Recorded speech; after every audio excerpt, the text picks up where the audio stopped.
আবুল বারাকাত রহমাতুল্লাহ আলাইহি উনি ছিলেন মুজাদ্দেদে জামান ফুরফুরা শরীফের আবু বকর সিদ্দিক আল কুরাইশি রহমাতুল্লাহ আলাইহির একজন খলিফা। ওনার বাড়ি হলো, ওনার মূল বাড়ি হলো নোয়াখালী রাজগঞ্জ। পরবর্তীতে উনি দরবার প্রতিষ্ঠা করলেন কুমিল্লা আপনার লাকসাম খিলাতে ওনার দরবার শরীফ, বারাকাতবাগ দরবার শরীফ। আবুল বারাকাত রহমাতুল্লাহ আলাইহি অনেক বড় বুজুর্গ, অনেক বড় ওলি আল্লাহ ছিলেন। উনি সুন্নতের উপরে এত অনুসরণ করতেন, উনি যখন গোসল করতেন ওনার মাথা থেকে টুপি কখনোই যাইতো না, এমনকি স্ব-অবস্থায়ও তার মাথায় টুপি থাকতো। উনি সুন্নতের এত অনুসরণ করতেন, উনি যখন গোসল করতেন টুপি নিয়ে পুকুরে নামতেন, ডুব দেওয়ার সময় টুপি হাতে নিয়ে ডুব দিতেন, আবার উঠে টুপি মাথায় দিতেন, আরেক হাত পানিতে চুবাইতেন। সুবহানাল্লাহ, এইভাবে তিনি গোসল করতেন। ওনার ছেলে, উনি আবার দাদু হুজুর কেবলার বন্ধু ছিলেন। আমাদের দাদু হুজুর পীর মুসলিউদ্দিন রহমাতুল্লাহ আলাইহি, আপনারা মুরব্বীরা জানেন, হুজুরে ঘোড়ায় চলতেন। হুজুরকে একটা ঘোড়াও তিনি হাদিয়া দিয়েছিলেন। আবুল বারাকাত রহমাতুল্লাহ আলাইহি একটা ঘোড়া হুজুরকে তিনি হাদিয়া উপহার গিফট করেছেন। অনেক সম্পর্ক ছিল দুজনের মধ্যে। ওনার বড় ছেলে, তিনিও এখন বুড়ো হয়ে গেছেন, তিনি আবার আমার ফুফার বোনের জামাই, ওবায়দী সাহেবের বোনের জামাই। আমরা ফুফা ডাকি, আব্বাজানের সমসাময়িক। উনি তখন মদিনা ইউনিভার্সিটিতে পড়াশোনা করতেন। মদিনা ইউনিভার্সিটির নাম শুনছেন না? সারা পৃথিবীর মধ্যে শ্রেষ্ঠ যে কটা ইউনিভার্সিটি আছে তার মধ্যে একটা মদিনাতুল মুনাওয়ারায় যে ইউনিভার্সিটি। যখন তুর্কিদের থেকে আপনার এই সৌদি আরব, তুর্কি রাজত্ব যখন পতন হলো, শেষ হলো, তখন বর্তমান যে বাদশাহ তাদের রাজত্ব যখন শুরু হলো, তখন এই তুর্কিরা কিন্তু সুন্নি আকীদা, আশেকে রাসূল, তুরস্ক, এই তুর্কিদের শাসনের পর যখন এই সৌদি আরব বর্তমান যারা আছে তারা দখল করলো, তাদের পূর্বপুরুষরা, তখন এই মদিনা ইউনিভার্সিটি লা মাযহাবি আলে হাদিস তারা এটাকে দখল করেছে। এখন মদিনা ইউনিভার্সিটি থেকে পড়লে সেখানে বেশিরভাগ শিক্ষক আছে যারা আপনার এই লা মাযহাবি আহলে হাদিসের অনুসরণ যারা করে। তো বারাকাতবাগ দরবার শরীফে যে পীর সাহেব হুজুর মুজাদ্দেদে জামানের খলিফা,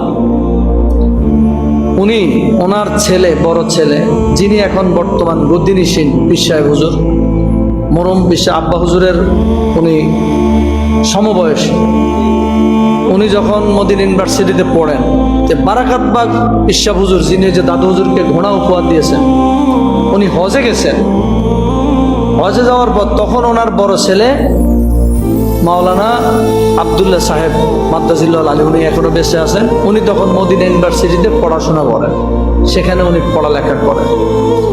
তো যখন হজে গেছেন বারাকাতবাগের পীর সাহেব হুজুর আবুল বারাকাত রহমাতুল্লাহ আলাইহি, তখন ওনার ছেলে, ওনার ছেলের যারা ক্লাসমেট বা বন্ধু বান্ধব তাদেরকে বললো, আমার আব্বা উনি ফুরফুরা শরীফের খলিফা, অনেক বড় ওলি আল্লাহ, উনি হজে আসছেন, আসেন আপনারা আমার বন্ধু বান্ধব যারা আছেন, আব্বা আসছেন মদিনা শরীফে, আসেন আমরা আব্বা জানের সাথে একটু দেখা করি, আমার আব্বার সাথে একটু সবাই চলেন আপনাদের একটা পরিচয় করে আনি।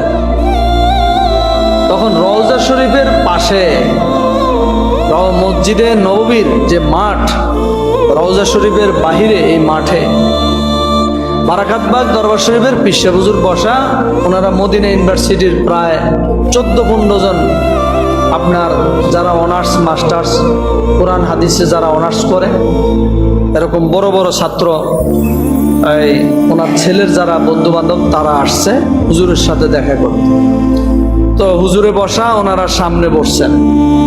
তো কথাবার্তার এক পর্যায়ে ওই মদিনা ইউনিভার্সিটির উপরের যারা ছাত্র, বড় ছাত্র, তারা কয়েকজন হুজুরকে বললেন যে হুজুর, আপনাদের একটা জিনিস আমাদের কাছে ভালো লাগে না, আপনারা মিলাদ শরীফ পড়েন, দাঁড়ায়া দাঁড়ায়া মিলাদ করেন, আপনারা ক্যাম করেন, এটা ঠিক না, এটা তো বেদাত।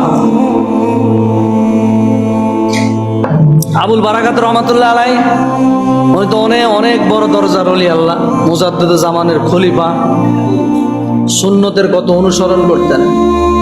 উনি বলছেন যে একজন আল্লাহর ওলি একটা মুস্তাহাব আমল পর্যন্ত ছেড়ে দেয় না। আল্লাহর ওলি হওয়ার জন্য প্রতিটা সুন্নত তো দূরের কথা, মুস্তাহাব আমলও তাকে অনুসরণ করতে হবে, মানতে হবে। এখন মদিনা ইউনিভার্সিটির এই ছাত্ররা যখন হুজুরকে বললেন যে আপনারা যে মিলাদ শরীফ পড়েন, দাঁড়ায়া মিলাদ করেন, কিয়াম করেন, এটা তো ঠিক না, এটা বেদাত। তো হুজুরের সবগুলো কথা শুনলেন, শোনার পরে চুপ হয়ে বললেন, আপনাদের কথা কি শেষ হয়েছে? তো এই মদিনা ইউনিভার্সিটির তারা বলল যে হুজুর আমাদের কথা শেষ হয়েছে, আপনার কোনো কথা থাকলে বলতে পারেন। তো হুজুর বললেন, আমার সামনে আপনারা 14-15 জন, যে কয়জন আমার সামনে আপনারা আছেন, আমি আপনাদেরকে একটা প্রশ্ন করব, উত্তর দিবেন আপনারা। মিলাদ কিয়ামের দলিল এগুলো পরে, আগে আমি আপনাদেরকে একটা প্রশ্ন করব। আপনারা মদিনা শরীফে কত বছর থাকেন নবীজির দরবারে? তো তারা বলল, কেউ বলল 6 বছর, 7 বছর, 8 বছর, 10 বছর, এক একজন এক একটা। আপনারা তো আলেম মানুষ, পৃথিবীর শ্রেষ্ঠ ইউনিভার্সিটিতে পড়াশোনা করেন, অনেক বড় বড় আলেম কিতাবাদি পড়েন। আচ্ছা বাবা, আমি আপনাদেরকে একটা প্রশ্ন করি, আপনারা এই 14-15 জনের মধ্যে এই 10-12 বছর, 8 বছর, 6 বছর এক একজন মদিনাতুল মুনাওয়ারায় থাকেন, সত্য করে বলেন তো, আপনারা কেউ কি আল্লাহ রাসূল সাল্লাল্লাহু আলাইহি ওয়াসাল্লামকে একবারও দেখেছেন? সুবহানাল্লাহ। নবীজির জিয়ারত কি আপনারা পেয়েছেন? 8-10 বছর আপনারা মদিনা শরীফে থাকেন, পৃথিবীর শ্রেষ্ঠ মদিনা ইউনিভার্সিটিতে আপনারা পড়েন। আমরা তো বেদাতি, আমরা বেদাত করি, আমরা মিলাদ করি, এটা আপনারা মনে করেন বেদাত।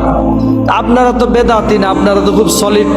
তাহলে আমার এই প্রশ্নের জবাবটা দেন, আপনারা যে এত বছর নবীজির কাছে থাকেন, নবীজির সাথে কি কোনোদিন ধ্যান অবস্থায়, মুরাকাবায়, স্বপ্নে আল্লাহ রাসূলের জিয়ারত কি হয়েছে? এই 14-15 জন প্রত্যেকে মাথায় এভাবে নিচে দিয়ে দিছে। বাবা, যারা এই মিলাদ শরীফ পড়ে তারা তো আল্লাহ রাসূলকে অগণিত অসংখ্যবার দেখে। আপনি তাদেরকে বেদাতি বলেন, তারা রাসূলুল্লাহ সাল্লাল্লাহু আলাইহি ওয়াসাল্লামের সাথে তাদের অহরহ সাক্ষাৎ হয়, আর আপনারা এই বেদাত করেন না, তবুও নবীজিকে দেখেন না। তো মাওলানা আব্দুল্লাহ সাহেব, রাজগঞ্জের পিসা হুজুর বর্তমান, তিনি বললেন, একটা প্রশ্নে সবার জবান বন্ধ হয়ে গেল, কোনো টু শব্দ নাই, একটা শব্দ নাই, সব চুপ। এখন হুজুর বললেন, মিলাদ কিয়ামের দলিল কি আর লাগবে? হুজুর আমাদেরকে ক্ষমা করবেন, আমরা আপনাকে চিনতে পারি নাই, বুঝতে পারি নাই, আমাদেরকে মাফ করবেন।